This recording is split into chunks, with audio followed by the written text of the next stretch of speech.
Good afternoon, everybody. Welcome back, and it's been a while since I've done one of these reviews.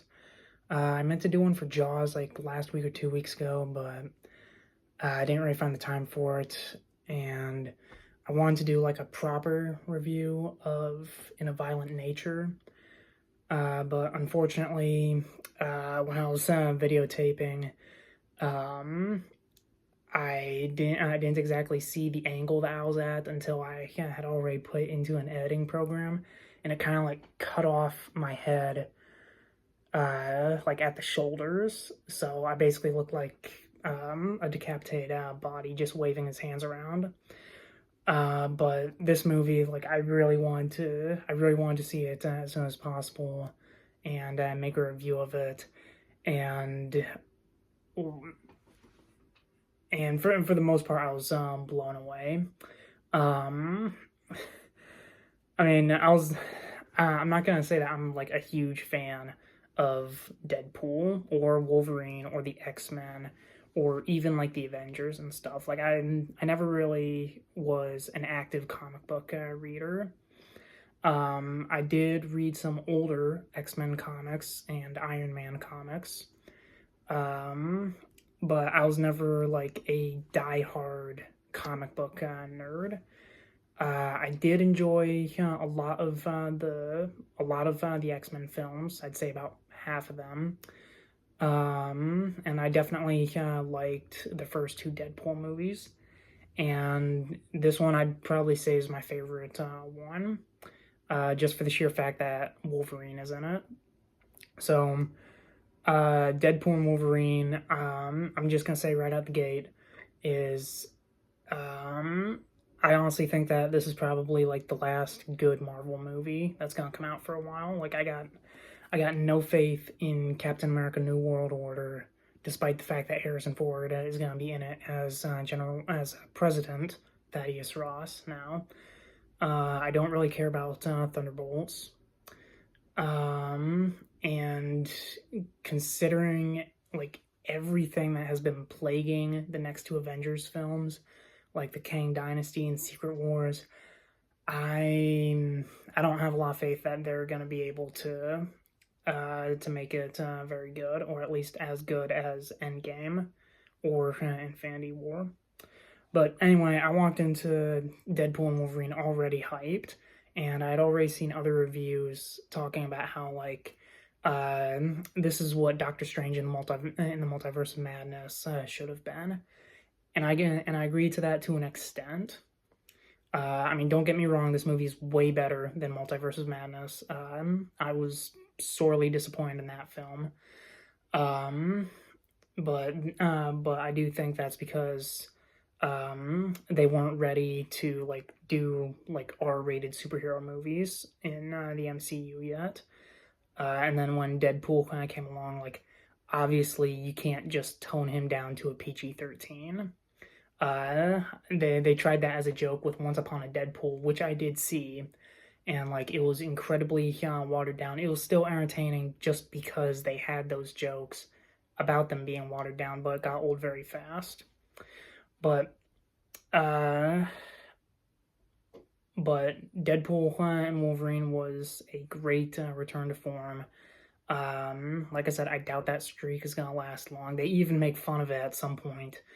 That the franchise is at a low point and that it hasn't been the same since Endgame. So even they even the writers know that. But the story itself was all right about how because because of Wolverine's sacrifice at the end of Logan, the X-Men franchise, or basically the Fox superhero universe, is dying. So Deadpool Deadpool starts scouring the multiverse to find a Wolverine that can replace Logan in his universe. That way, his world doesn't die.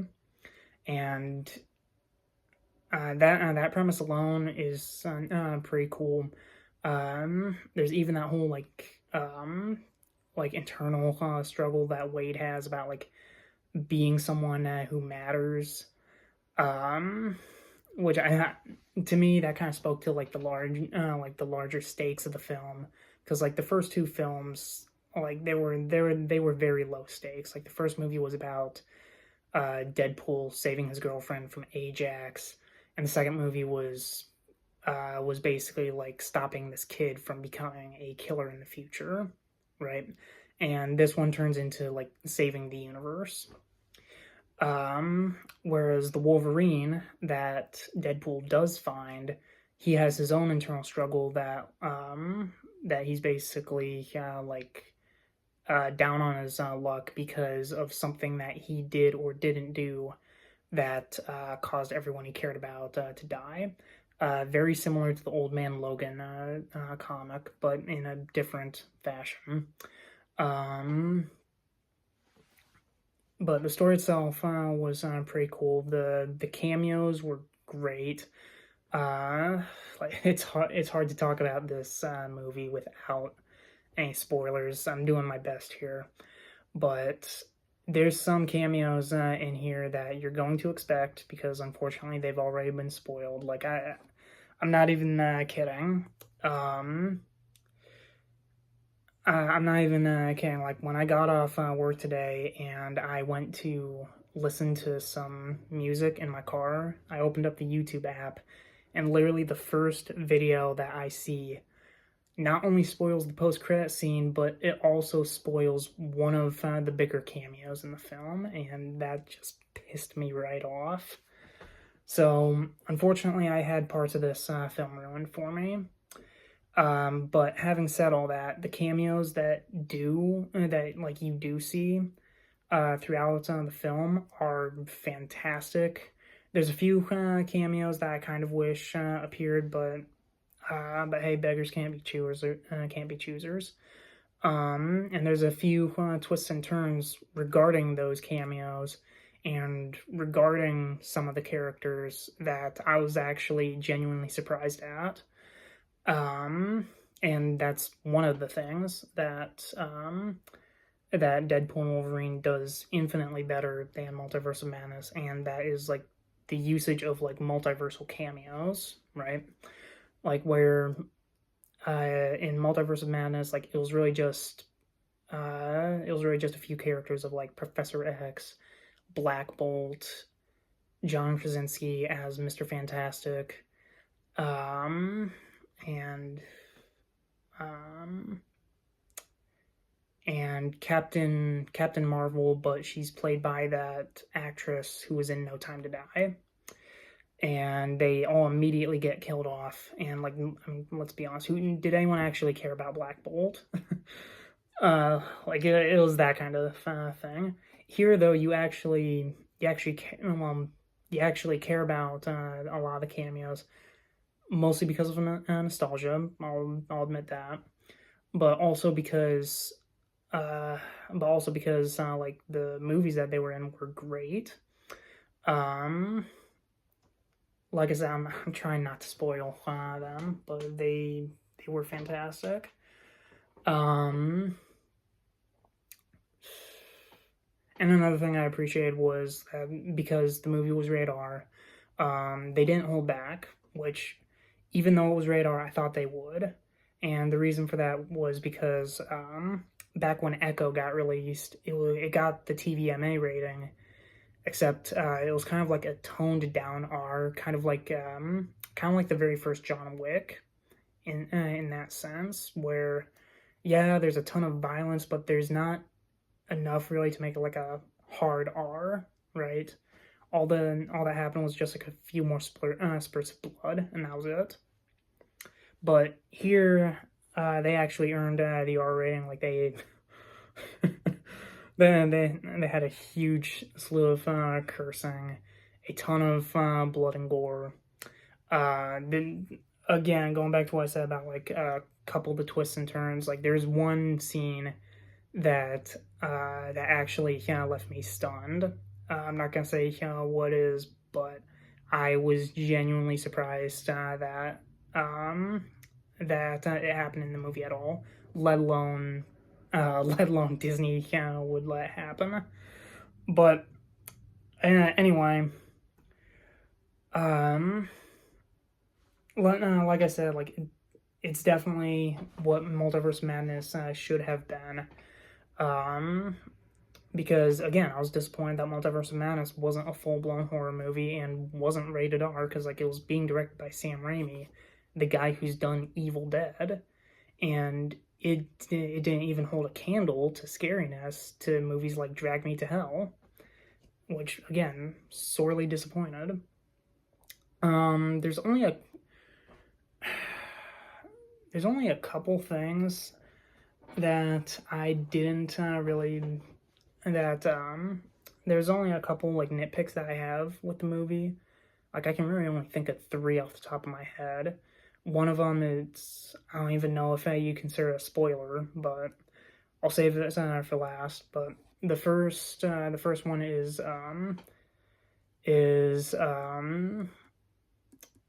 the first nitpick I got is like when at the very beginning of the film, like this isn't a spoiler. He does this literally within the first minute, a few minutes of the film, and in the opening credits, Deadpool digs up Logan's corpse from the end of Logan, somehow pulls out like the adamantium skeleton, and then later when the Time Variance Authority tracks him down, he literally rips off pieces of Wolverine's adamantium skeleton and kills the TVA guards with it.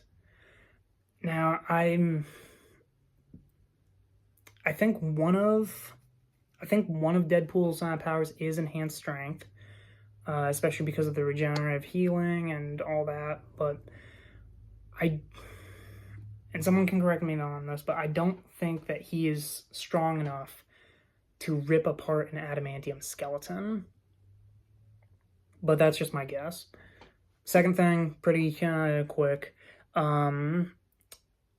There's some moments where Cassandra Nova's like bald head to me looks a little bit too shiny. That may look a little bit like CGI, especially in like her introduction sequence. Or I don't know, maybe I'm just being too hard on that, especially because like Patrick Stewart as Cassandra Nova's twin, Charles Xavier, is just naturally bald. But again, maybe that's just me. And also piggybacking off of that, I saw this movie in 3D, and there's some moments where the 3D worked, such as with the opening sequence where where a lot of the stuff was in slow motion, and and Deadpool's swords and the adamantium bones were like flying everywhere. Like you could actually see the difference in the 3D effects. But then there's a lot of other kind of sequences where it just didn't, especially during this one like really big fight scene towards the end of the film. Unfortunately, I just didn't see a difference in it, and unfortunately, because it was in 3D, when I tried taking off my glasses, it just became all blurry. Oh, also, for some reason, when they played the trailer for Captain America: Brave New World, they for some reason made that trailer and that trailer alone 3D. Why they did that, I don't know, because I literally saw no difference than when I saw it on YouTube. But whatever. Actually, that's a lie. There was that 1 second of like Giancarlo Esposito's character unloading that revolver where it actually looked like 3-dimensional. But other than that, that was it. Anyway, and the last thing that, again, I don't consider a spoiler, but it happened almost, I think, in the last, 15-20 minutes of the film. So, I guess take that what you will. But Wolverine does eventually wear the comic's cowl in the film. And again, I don't see this as a spoiler, because, you got the popcorn buckets that have Wolverine's cowl, and when I walked into the theater, they had these little collectible things that were shaped like Wolverine's cowl that I think was supposed to go onto your drink or something. But either way, my point is, I don't consider it a spoiler, but the fact that it happened like towards the tail end of the film, some people might think it is, so fine. Anyway, Wolverine eventually does wear the cowl from the comics, and unfortunately, it doesn't do it for me. The cowl itself looks all right. The costume looks great, but it's the fact that he has those white lenses, just like Deadpool. He has the white lenses on his eyes that move around while his bottom half of his face is still human.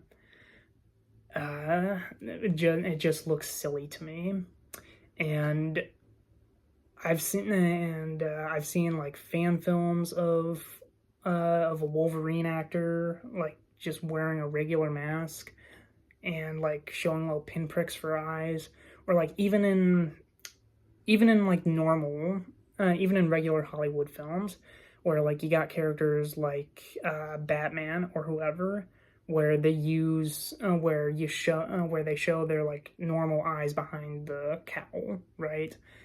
I personally think that it would have been better if they went with that route, because especially because the white lenses also move the same way that Deadpool's white eye lenses move. And again, there's some costumes that works with, such as like Spider-Man's in the MCU, or Black Panther's, or again, Deadpool's. But I think that just boils down to the fact that their entire faces were covered up, while Wolverine, like, you have the top half of his face from the nose up in this cowl with moving white lenses, and then the bottom half is just, you just see Hugh Jackman's jaw, right? And to me, that blend just looks off to me, because it's just too much, in my opinion. But aside from that, aside from all of that, the only other thing that I can really say regarding spoilers is, and I'm not going to try to spoil it too much, the part where I say that I agree to an extent about it doing Multiverse of Madness better is the part where it gets to the multiverse. And I will admit, the montage where Deadpool goes to multiple different Earths to find a different Wolverine, that's done better than the multiversal hopping sequence in Multiverse of Madness, where they literally go through like a dozen Earths in the blink of an eye. It's a blink and you miss it moment. Like, you can't really register what exactly you're seeing on the screen. But here, because they condense it down to, I think, like 4 or 5 different Earths, like, you can actually kind of get a feel for what it's like, what that world's Wolverine is like, that kind of thing. Unfortunately, the part that I didn't really care for is the fact that, whereas in Multiverse of Madness showed 2 separate Earths, technically Deadpool and Wolverine only shows one, and that's the Void, which technically we had already seen in the Loki TV show, which, to be fair, in this movie, like, they explore it way more than the Loki show could, because there was only 6 episodes, whereas this was an entire like 2-hour film. So that was cool to see.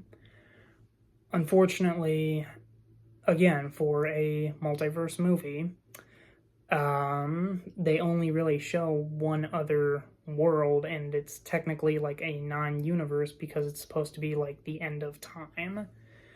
Don't get me wrong, it looks cool and everything, but whenever somebody says that this is what Multiverse of Madness should have done, like, I'm gonna look at them thinking like, well, they only really showed the Void for the most part. Like, like Family Guy got away with this, with only doing like a few dozen universes in the span of a few seconds, because the episode they did that in was only 22 minutes long.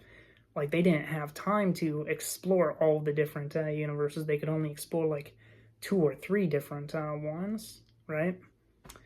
But here again, they technically only show like 2 different Earths that are separate from the main MCU timeline, and that is like the main Fox timeline, and the Void. But again, having said all that, for what it's worth, this was a damn good film. It was better than Multiverse of Madness, despite my complaints. Oh, and definitely stick around for the credits, not just for the post-credit scene, obviously, but during the credits, they also play this kind of like reel of behind-the-scenes footage of just about all of the previous Fox movies, and like not just the X-Men films. Also like Fantastic Four. There was a little bit of Daredevil in there. They even show a bit of like a Fan 4 stick, but that was really great, because basically it was a love letter to like the Fox universe, and the fact that, unfortunately, except for when Deadpool and Wolverine are probably going to show up in the Kang Dynasty, we're probably never going to see that universe again. Because despite all the ups and downs that it went through, like those movies, specifically the X-Men films, kind of paved the way for like that new age of superhero movies in general, because like the first X-Men movie came out in 2000.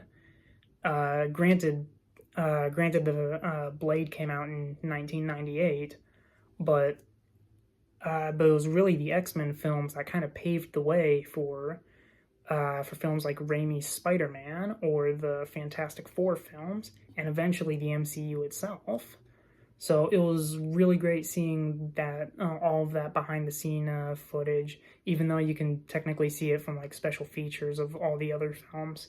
But it was still great seeing it in the credits, because at the end of the day, like the movie itself was basically a love letter to the Fox era of superhero movies.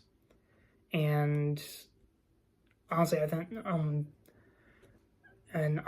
think that that made the movie even better. So, I won't recommend seeing it in 3D, because of what I said about some sequences looking great in 3D, but other sequences, like, I just didn't see the difference when they probably should have done it in 3D.